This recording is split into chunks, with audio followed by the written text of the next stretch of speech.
Of course. Here we go. Can you hear me now? All right. Yes, I got you. Hey, everyone, and welcome back to Uplevel Your Life with Mindy. I am your host, Mindy Duff, and today I have a very special guest with me. I'm going to be chatting with Robert Ginsberg. He is the vice president and founder of the Forever Family Foundation. He has a blog. He's been featured in the Surviving Death docu-series on Netflix, which, if you haven't checked that out, I know it's still available on Netflix, and I highly recommend that docu-series if you are anyone that has even a tiny bit of curiosity about death or dying or past life experiences or anything like that. And Bob is also the author of The Medium Explosion, My Life Here and There as well. So, Bob, thank you so much for being on the show today. My pleasure, Mindy. Pleasure to be with you. And I am just going to start, first of all, with your work with the Forever Family Foundation and kind of your story and how this even came to be. So tell us just a little bit about your story. Well, as you probably know, sometimes having trauma in your life is a catalyst for exploration, especially death of a loved one, because you're searching for some sort of meaning or, why it happened. Also, some people are curious if their loved one still exists in some form. That may be because of their religious beliefs or stuff that they read or experiences that they had. 23 years ago, I had no such belief. My son and my daughter were involved in a car accident. My daughter didn't survive her injuries. And I didn't believe in life after death. And I had to me, it was just a fairy tale or wishful thinking and so forth. But obviously, losing a child devastates you. I just wanted to die, honestly, and I began a search because even though I didn't believe in any of this stuff, I like to think of myself as being open-minded, evaluate the evidence, and then come to a conclusion. So I became obsessed with studying the mind and the consciousness, or soul, if you prefer. And I started meeting with various medical doctors and scientists and researchers across the United States that studied these things. And I began to learn of evidence that was relatively unknown to the mainstream, public. And that evidence came in the form of things like intuition and telepathy and remote viewing, and then to after-death communications and mediumship and reincarnation, near-death experiences, deathbed visions. I mean, it goes on and on. I'd never heard of any of these things, but the evidence is overwhelming. When I started looking, I said, why doesn't everybody know about this? And regarding the foundation, my wife and I went to a grief support group because we're just looking for something before we went out of our minds. And every time that either my wife or I brought up the subject of life after death, the moderator shut us down. No, we don't talk about such things here. We just deal with coping mechanisms for your grief. And I found it odd because this was a group of all bereaved parents, and the only thing they wanted to talk about was the possibility of life after death. So we found ourselves standing out after the meeting in New York in the freezing cold in the winter in the parking lot, having a separate meeting with all these other parents and telling them what we had learned to date and so forth. So then we figured, it has to be some sort of an outlet for people like ourselves to have, meet with other like-minded people without having this fear of being labeled or judged. And so we started these discussion groups, and one thing led to another. And, we got scientists on board, and we started Forever Family Foundation, which is kind of a convergence of science and spirituality. So we study all these things from a scientific point of view, but yet what you find is that there are a great many of today's physicists, and when you listen to them lecture, they sound like spiritualists because they're essentially talking about the same thing. connectiveness coming from a single point of light and so forth. So it's not as far apart, science and spirituality as one might think. And, so we just kept growing and growing. And because, people that come to the foundation, they come for a lot of reasons. The main reason is that they lost somebody. But now people like myself, the baby boomers, as we're getting older, a lot of people are questioning their own mortality. Hey, I never thought about this stuff before, but now, okay, tell me what you know. So, everybody has a different reason, but that's basically how everything came around. Yeah, that's such an interesting story to me. And I love that you talk about the kind of the blending of the science and the spirituality, because people that listen to my podcast know that's my favorite thing is, science meshing with spirituality. And I agree with you completely when you listen to certain scientists talk. If you're familiar with spiritual terms, you're like, wait a minute, that sounds an awful lot like XYZ. And really, we just have a lot of different words for the same thing. Essentially, I think they are explaining the same thing. So I think that's really interesting. As you're talking, I'm curious, and if you don't have an answer for this off the top of your head, that's fine. But as you were kind of exploring initially and you're reaching out to these scientists and whatnot, can you remember a time when you started to make that shift? Was there one particular study or one particular moment where you were like, you know what, this has to be, there has to be more out there than what I thought before? Yeah, it's a good question. It's funny because I was working very closely with a well-known scientist at the very beginning, and I took part in some of his research. And he'd call me up every month, and he'd say, "All right, where do you stand now, Bob?" Because at the beginning, I was like 1% convinced that there was life after, and then gradually it went to 5%, and then 10%, and then I think there's a progression of, if you ask people if they believe in an afterlife, a great majority are going to say yes, but what they're really saying is that they hope there's an afterlife.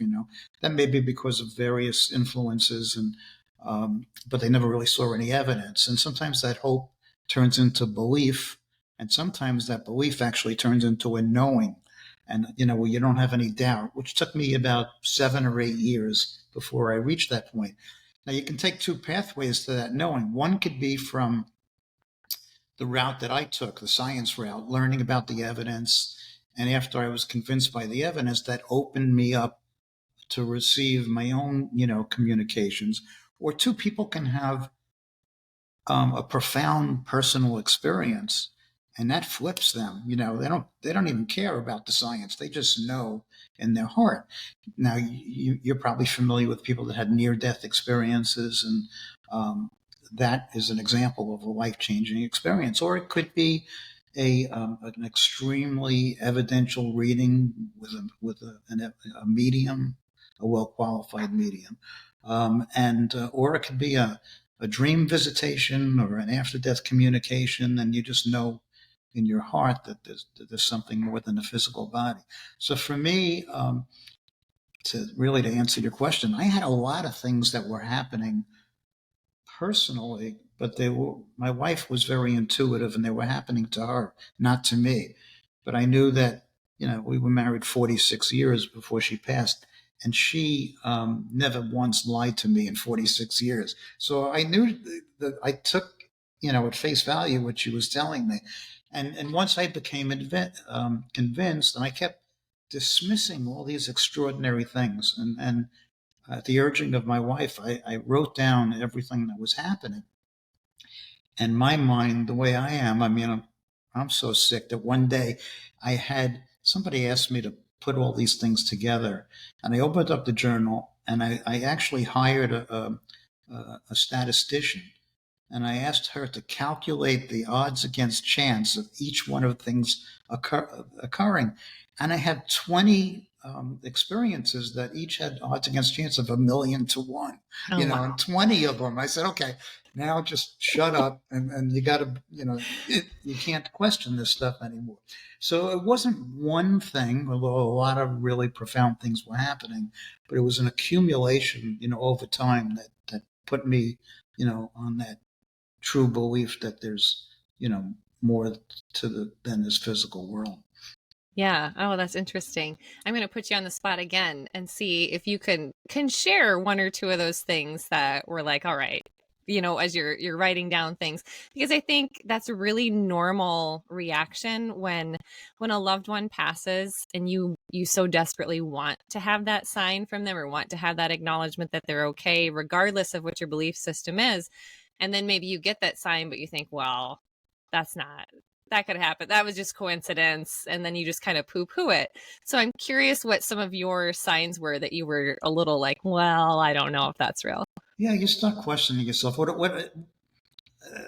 I didn't mention, what started me on this path, was that the morning that my kids were involved in the car accident, my wife woke up at 3 o'clock in the morning, that the day of the accident, shaking and trembling. And I said, "What's the matter?" She wouldn't even talk.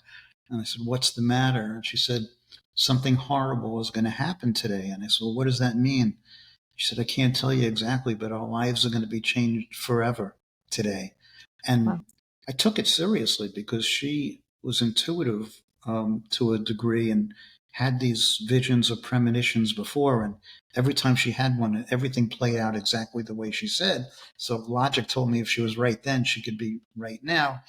Make a long story short, I watched over my 3 children during the day. 2 were back at college, and I let my guard down at night. I let it fade from my awareness. We were all at a restaurant. We had 2 cars. I let the kids take 1 car back, and they got into that accident.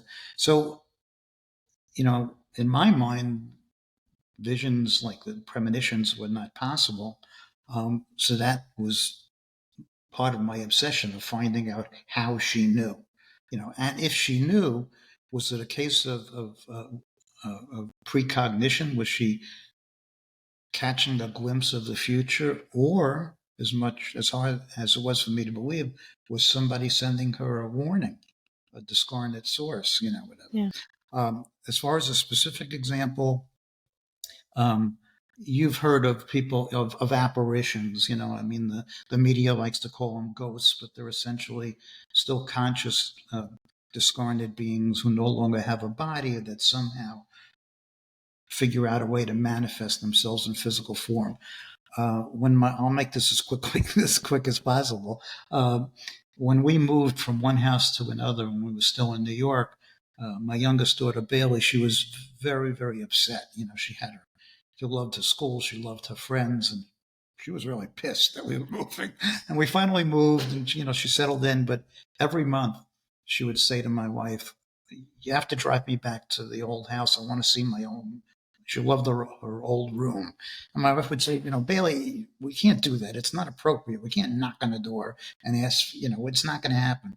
And she persisted every month for years. She would say same thing. And then it turns out that the people that bought our home, our old home, uh, were friends with one of my wife's first cousins, and they were the person who bought our home and my wife's first cousin were at an event, a wedding or something, and the woman came over to the first cousin and said, "Can I?" First, she expressed her condolences about my daughter, and then she said, "Can I tell you something?" And said, "What?" She said, "Well, my daughter, has the same room, that my daughter had, and one day she woke up, and she came downstairs." And she was terribly upset. And she said she saw a young girl walk across her room. And her mother said, "Well, it was probably a bad dream." And she said, "No, Mom, I wasn't dreaming. I saw this girl walk across the room." And the mother tried to reassure her, "Okay, go back to bed, honey. We'll talk about it in the morning." And then they all, the next morning, they were sitting at the kitchen table having breakfast, and the daily paper was the morning paper. And on the front page of the paper was the story of the accident that my kids were in. And it turned out that she saw this young girl walking across her room exactly 15 minutes after my daughter passed. Oh, wow. And I said, it was just one of those things. I said, "Wait a second. I mean, what is the one place, the first place that she would go to?" She wanted to go back there, Yeah. constantly. hockey my wife, go back. And I was convinced there was no other logical explanation. The woman's daughter had never had any type of a bad dream, no paranormal experience. There was nothing. And when you put all of it together, I just knew in my heart that she went back there, right away. So that's one example of something that I finally accepted, instead of questioned, because it made perfect sense to me. Yeah. Oh, wow. That gave me chills. That's awesome. I love stories like that. Right. Now, you mentioned earlier some people, when they're bereaved, they might reach out to a medium and maybe they'll have a profound experience with a qualified medium. And I know that your work with the Forever Family Foundation has done a lot of work, kind of, I guess, vetting mediums, basically. I first heard about this organization when I was listening to a book by Laura Lynn Jackson, who, if you know mediums, you probably have heard of her by now. She's kind of made a name for herself as a pretty darn good medium, I guess. Yeah. And I know that she does a lot of work, or has in the past anyway, with the Forever Family Foundation. So how can just the average person tell if a medium is legit? What is your process like for vetting these mediums? Let's talk about that a Well, little. you mentioned one of my books before, which is called The Medium Explosion. And the reason I wrote that book, it was not to expose, mediums. It was the opposite, but I stated in the book, which I believe based on my own research and observations over the past 20 some odd years, that roughly 85 to 90% of the mediums in practice today cannot do what they claim. I'm not saying they're all fraudulent, a few are, but, they're intuitive, as we're all intuitive to various degrees, but they don't have the ability to communicate, with the dead, at least not consistently. And once I started on my search, before we started the foundation, I went to a bunch of mediums reluctantly because my wife dragged me to them. And some I thought were horrible, which made me feel worse. And some were pretty incredible, which I was just trying to find the trick, and there was no trick. So I met with some scientists that studied mediums under controlled conditions in universities, and they helped me design my own process, which I think I improved upon. So what we do is there are many stages to the process, but the last stage is we invite the medium to participate in one of our certification processes where they do 5 different readings for 5 different sitters that we train in how to score the reading. And, information that a medium gives you. I mean, let's say you were the medium, Mindy, and you were giving me a reading and say, Bob, I have your grandmother in spirit. Do you have a grandmother in spirit? Well, I'd have to mark that as a hit, but considering she'd be 120, it's a pretty damn good guess, right?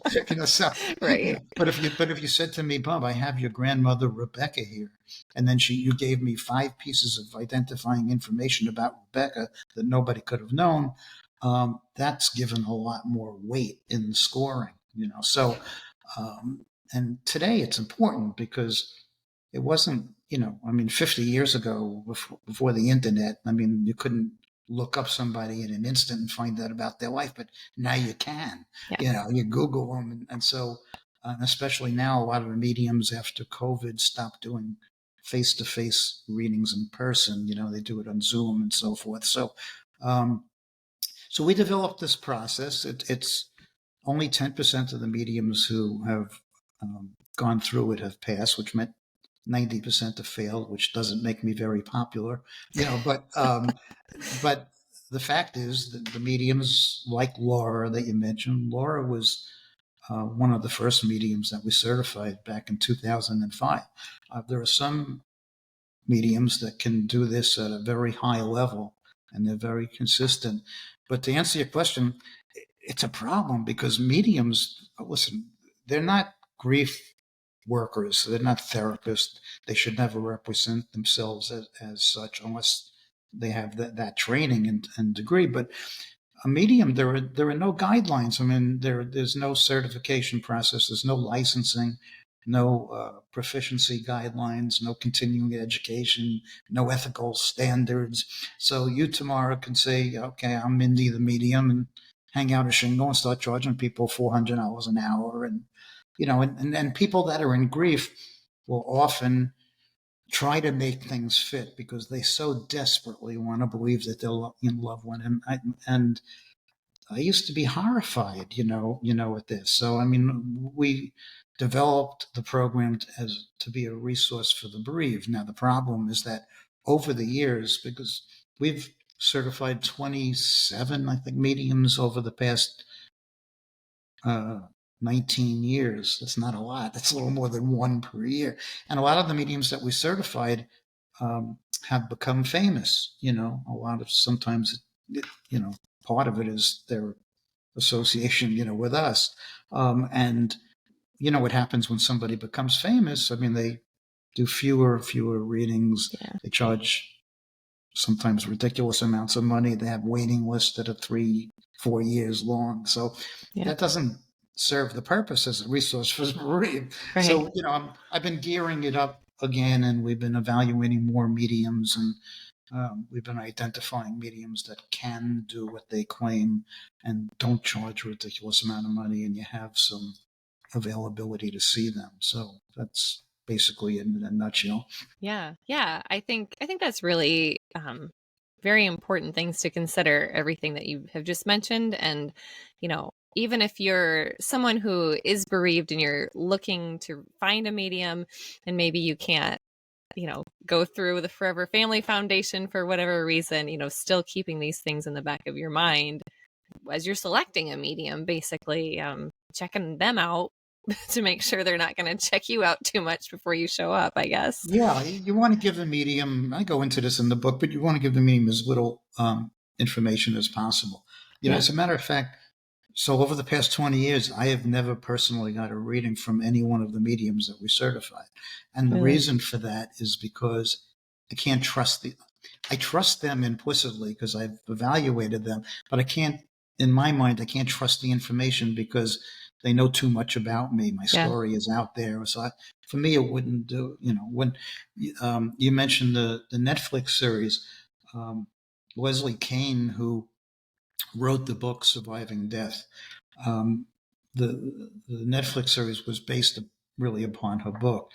And I used to, when she was writing the book and doing her research, I helped her evaluate and score some of the readings that she was getting from mediums around the world so she could evaluate the evidence. So after my wife passed, Leslie called me up and she said, I know you don't get medium readings. Would you like me to set you up? There was a medium that appeared in the docu-series who has since passed, unfortunately, Sandra O'Hara. And she, I said, yeah, I'll have a reading with her, but on two conditions. One, the only name I'm going to give her is Bob. That's pretty generic. You know how many Bobs there? You can't look up Bob. And I said that you need to pay for the reading for me, using your PayPal account or whatever, and I'll certainly reimburse you immediately. And she did. And I got a wonderful reading from her. And she later became certified with the foundation. And, a few months later, she passed away. But that's an example. I trusted the information. It was very meaningful to me because she had no idea who I was and she couldn't look me up. So. Yeah. Well, I'm glad that you got that gift there, because that would be really hard for you, I would imagine, because like you say, your story's out there and somebody might appear to give a great reading, but how do you know? And how do they even know, if they're really receiving it or if it's just prior knowledge that they can't separate. Yeah. So, yeah. We once did I once did a survey a long time ago, membership, and I asked a question to all our members, and we have close to 15,000 members, but I don't remember how many we had then. And I asked one question. I said, given the choice of communicating with your deceased loved one, would you rather get that communication directly or through the services of a medium? And I was sure when I devised that question that the majority was going to say, I'd rather get the information directly, come straight to me. And that wasn't the case. The majority said through a medium. So then I started to find out why and contact some of these people. And there were two reasons. One, there is still the element of fear that goes along with things that we can't perceive with our own physical senses. And that's, greatly a result of the media, and movies and so forth, and possibly religion and whatever. And the second reason was that, and you touched on this before, is that the people said, if I get the information directly, I'm going to question it. Maybe it's a product of my own imagination. Yeah. Whereas if I get it from an expert, so to speak, I can trust the information. And both of those, made sense to me. Yeah, that makes sense to me too. It's just a little more validation. It's kind of like, even if you go to the doctor because, something's wrong with my knee. I just know there's something wrong with my knee, but I'm just not sure. And you go and the doctor says, oh, guess what? Something's wrong with your knee. Okay, yep, I kind of thought so, but like I needed you and your expert opinion to tell me. So Right. we just don't always trust ourselves, and you just want to hear that from that external source. So that makes complete sense to me.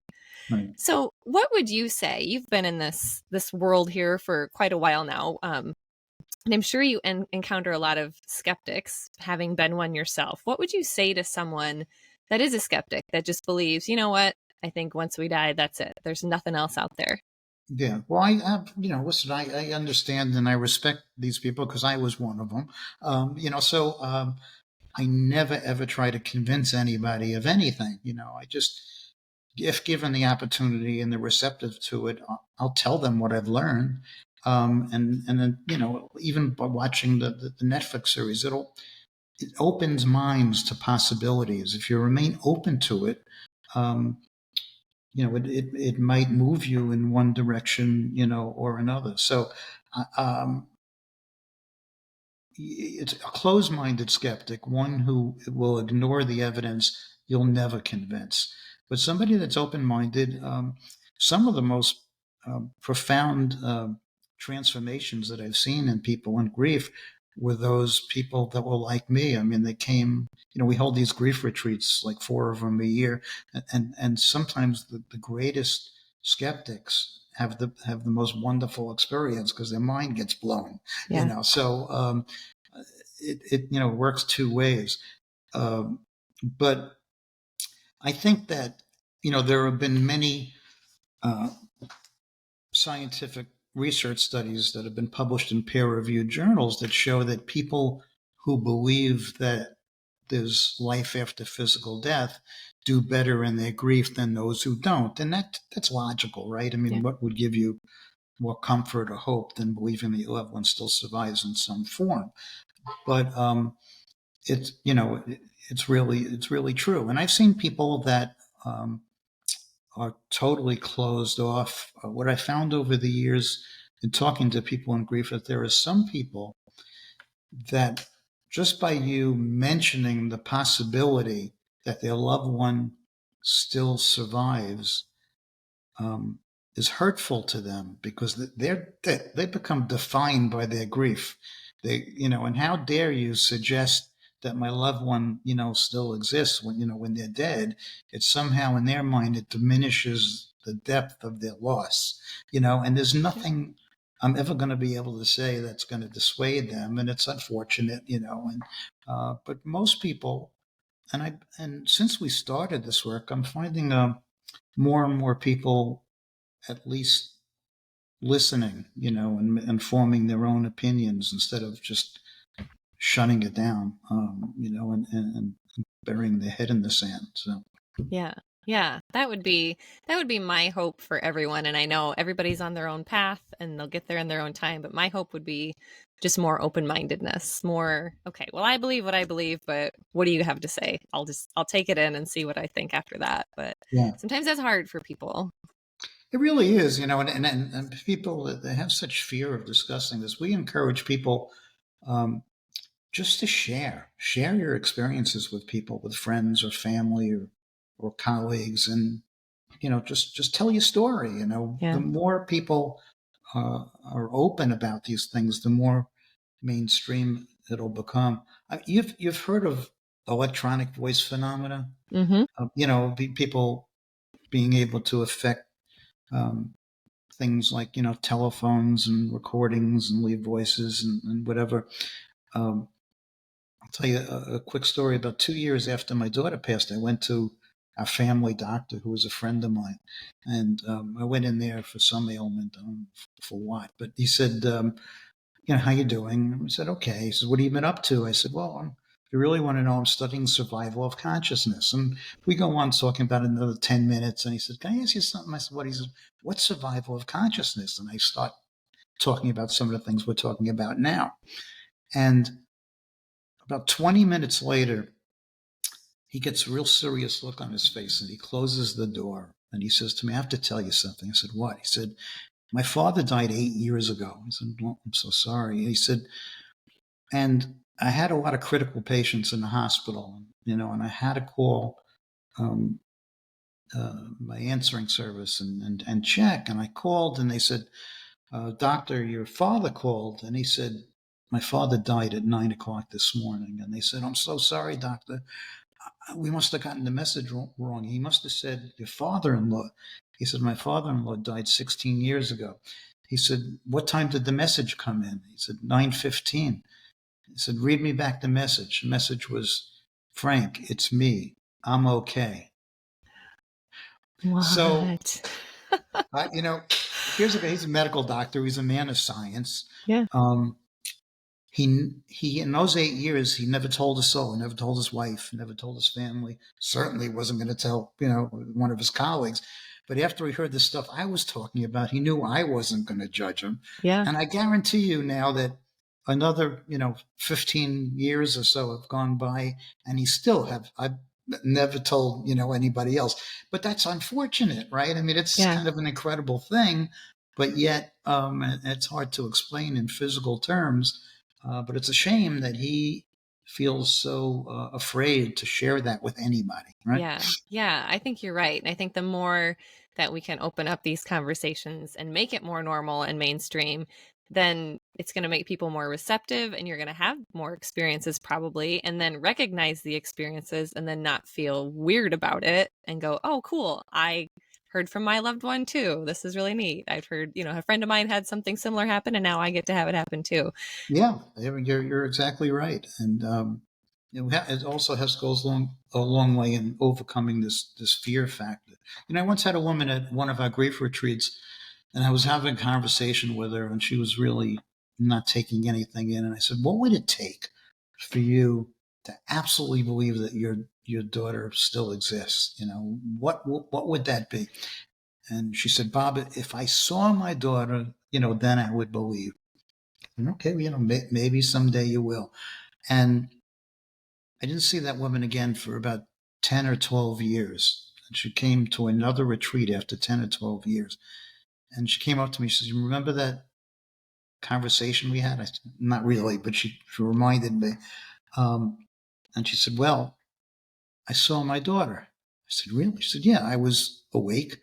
I had just awakened from sleep, and she was standing on the side of my bed." I said, "And what happened?" And she said, "It scared the shit out of me, and I yelled, and then my daughter disappeared." And it's like, oh my God, your daughter went through all that trouble to figure out how to greet you and say hello, and you scared her away. But it's an example of like, she desperately wants to see her deceased daughter, and it happens, but that fear that's instilled Yeah. in us is very difficult to overcome. Yeah. So, what would you say to somebody who has recently lost a loved one and is feeling that desperation? They're just desperate to make contact. What are some of your tips or advice, or what should they do? Well, unfortunately, these things it's nothing that you can force to happen. You could take the route that a lot of people take. There's such a thing as bibliotherapy. There's tons and tons of books on the subject. And sometimes the only thing that gave me comfort was reading a book. Usually they were science books, but even books about people's experiences, I felt better while I was reading them, and that could help to open you up. The advice that many researchers and mediums give you is that meditation is extremely important. Where you have to get into an altered state of consciousness. Now, there are some people like me. I have a hard time meditating, but you could meditate by walking in nature or listening to music or looking at art. When I play golf by myself. I don't want to play with anybody else, and I'm just in my own zone. And to me, it's a form of meditation. So, but the thing is, getting into some sort of a relaxed um, state of mind where your chatter mind is put aside. That could be regular disciplines of meditation or the other things that we discussed is helpful.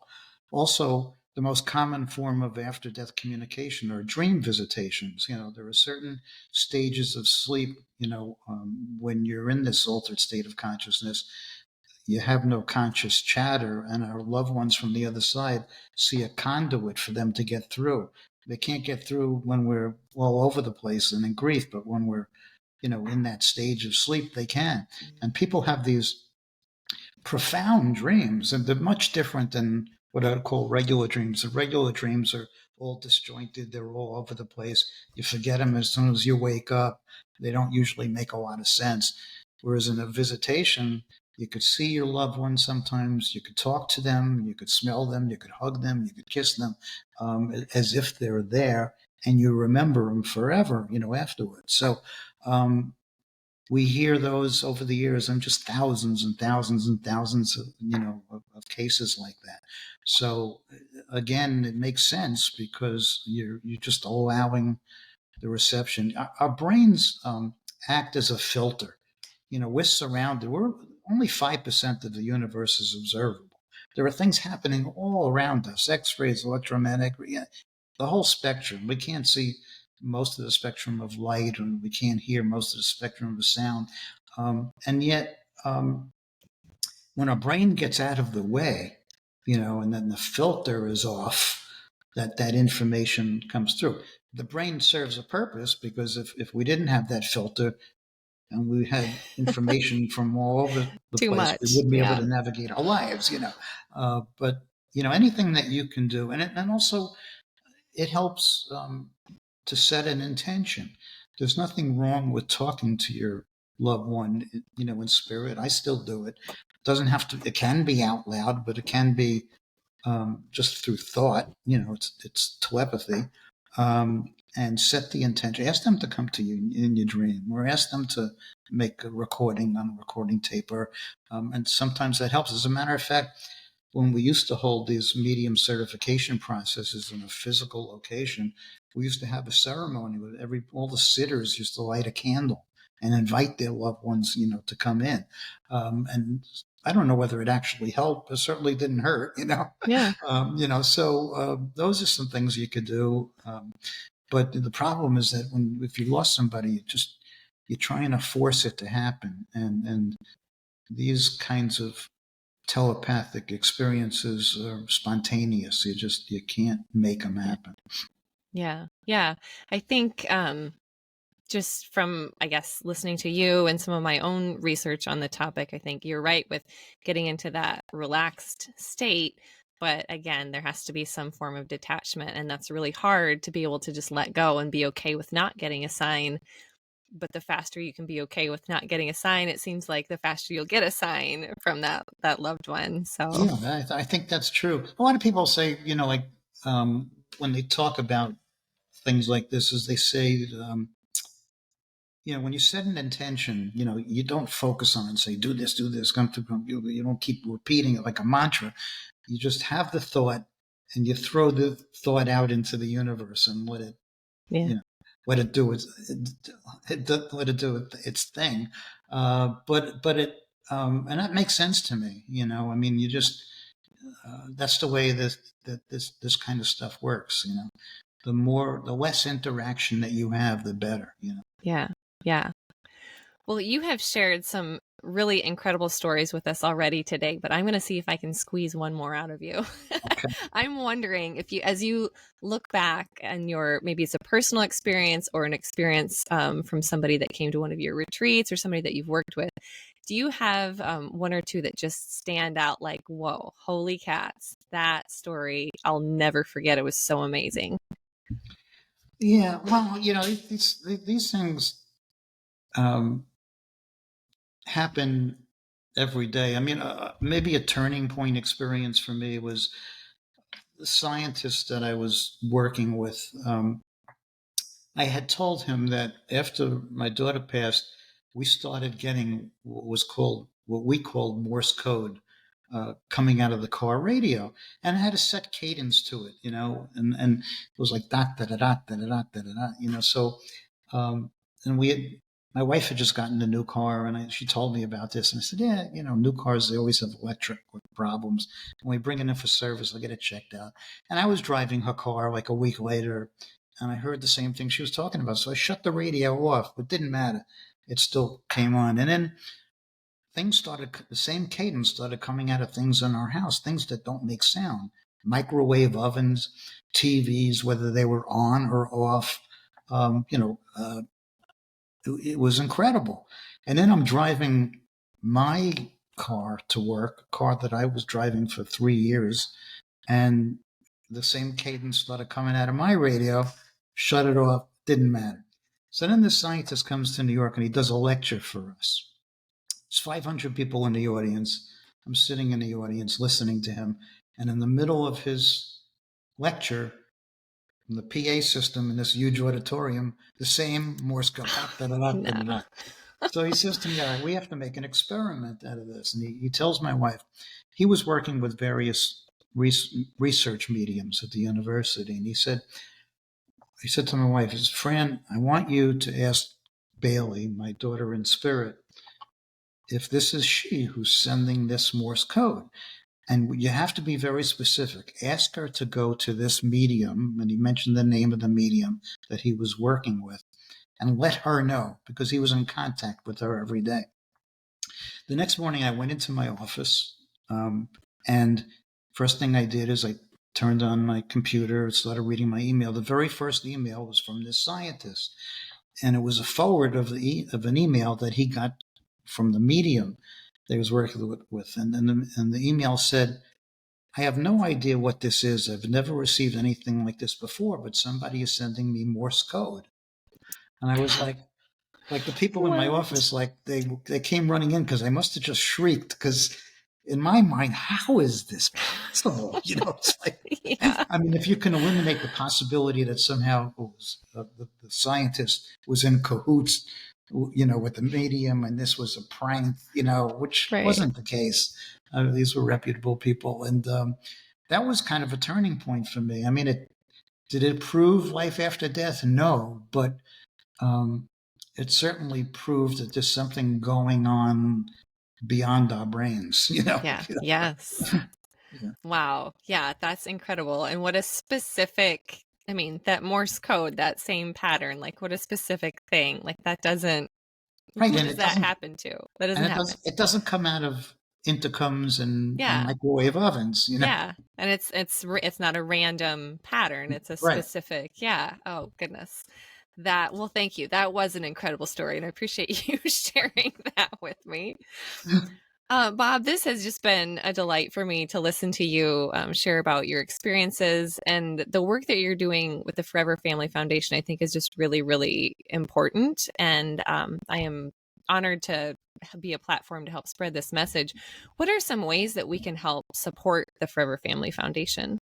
Well, the best thing that I would advise people to do is to become a member. It's free. We don't charge. So you just go on Forever Family, 3 words, foreverfamilyfoundation.org. It says become a member. You put in your name and address, and then we have a weekly radio show that we've been airing since 2005, and sometimes mediums are on it, scientists are on it, and all the shows are archived going back those 19 years. We have a recommended reading list, if you want to read about some of the subjects, and there's information on the 4 grief retreats that we have per year, and a host of other resources that people could use. So that's foreverfamilyfoundation.org. I write a personal blog at beyondthefivesenses.com. It's not connected to the foundation, but so my head doesn't explode, I can get my thoughts out there, so Sure. things. And then, I had the 2 books. So people should just keep learning, keep experiencing, keep an open mind, and hopefully find renewed purpose and meaning in their lives. Yes. Yeah. Oh, I love that. I do have one final question for you today. And this is I say it's my question of the month, but it's been longer than a month. But I've been asking all of my guests this question. And that is, what is one thing that you wish everyone on the planet would do in regards to their own well-being? It took me a long time to realize this, but I think it's important to live every day as if it's your last day, because we live under this illusion of permanence. We think that all of our stuff and all of our people are going to be there tomorrow. And in the blink of an eye, often they're not. Yeah. So if you have to say something to somebody, say it. If you have to do something, you have to show an act of kindness, you have to help somebody, do it, and do it, right away. So I try to, everything that I experience, it's as if I'm experiencing it for the last time, because that lets me get into the moment and appreciate it, right? When I watch a sunrise in the morning, I'm not taking out my phone and making sure that I get the perfect shot. I'm just experiencing it, so you could say, yeah, well, that'll always be there every day. Well, yeah, we live on this earth that's spinning at thousands of miles an hour, and and floating in space, held together by gravity. Who's to say the Earth's going to be here, Right. forever? So. Oh, I love that. I think that's great advice that we all should do our best to live by. And I know, I'm sure many of us have heard this before and thought of it before, but I think the more we bring it to our awareness, the more we're likely to try a little bit harder and put the phones down, like you say, and just experience that presence of that experience that you're in. So love that. Love that advice. Love everything that you've shared here today, Bob. Thank you again so much for being a guest today. Well, it was my pleasure it was great being with you. Awesome. And everybody else that's listening, I am curious to hear your response to this. So don't hesitate to reach out and tell me your thoughts. Again, if you have your own stories, I'm here for it. If you think somebody's going to think you're weird for sharing this experience that you had, I 100% will not think you're weird. Bob won't either. So reach out and tell us and share, and we can be that support for you. So wherever you are at today, I hope you're having a fantastic day, and I will catch you on the next one.